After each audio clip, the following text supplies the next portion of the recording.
Concrete is all around us, a part of every modern building, and over the past decades we've made major strides in concrete engineering.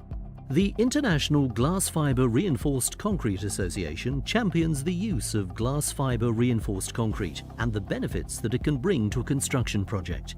In an era where we think ever more about efficiency in construction and the environmental impact we have, there has never been a better time to embrace GRC.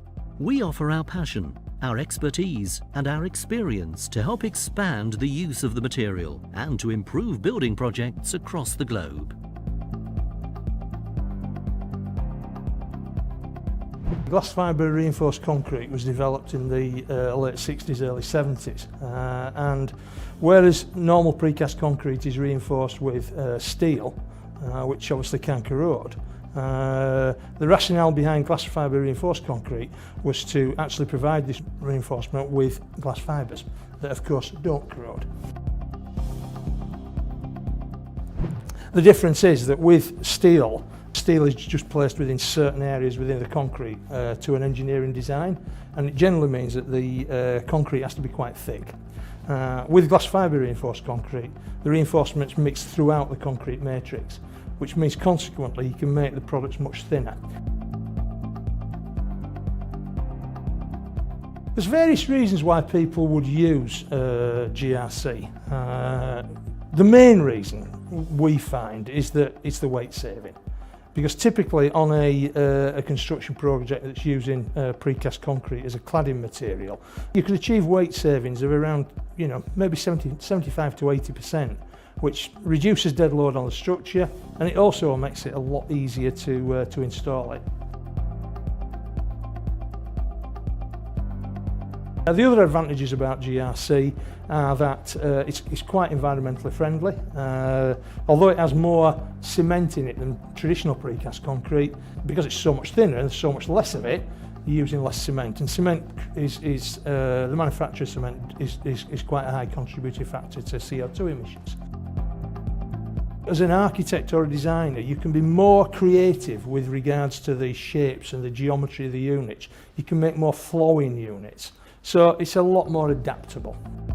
Glass fibre reinforced concrete is a versatile material, suitable for a wide range of uses. It's a semi-structural material but with reduced weight, allowing for reduced foundation needs, and offers the potential for creative use in a way no other concrete could.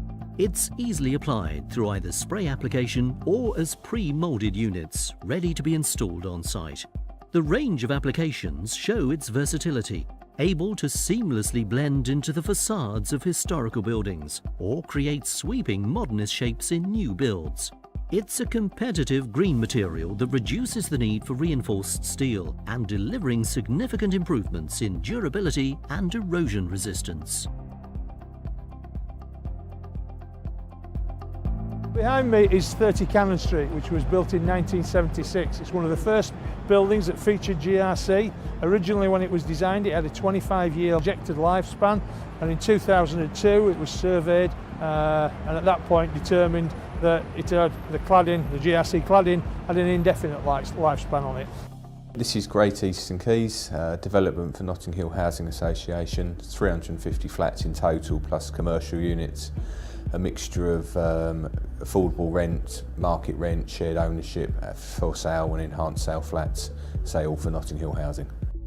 We're using glass fibre GRC in two different locations. We're using it on the first block for pods around the windows and smaller panels under the windows. And then on the second block we're using it on 2-storey high feature panels. It's used on the first block because of the colour and the size and the weight. The second block it changed. It was originally precast concrete, but it was too heavy. We had panels there weighing in excess of 100 kilos each, and it wasn't practical to fit those, so we looked at doing it with the crane. We've got crane restrictions that we couldn't do, so we needed an alternative. So looked at GRC. We could match the original product like for like. You can't really tell the difference visually. It's a lot lighter, and these panels can be fitted by hand by 2 people individually. More and more things are being made off site. The more that can be made off site, the better control you've got. you say, off-site controls, factory conditions compared to the wind, rain and weather on site when you're trying to build something on site. It's a shortage of labour across the whole building industry, and more that they can be specialists onto building things on site, then it allows other things to be made off-site, so it takes some of the pressure off of the site resources. Is my first project with GRC. I'm very happy with that. It's very easy to install, it's very easy to unload and load, and also if we have minor repairs to do it, it's quite easy to repair and to get the same color, same surface treatment that the architects always look for. More and more buildings have got to meet certain targets in terms of their environmental impact, etc., etc. And there is a scoring matrix that's used, and GRC would score very, very highly, primarily because of this less cement that's used to effectively produce cladding for a building. But that growth in popularity is not just in the UK, it's throughout the world. As a trade association, we find in our membership is growing so very rapidly.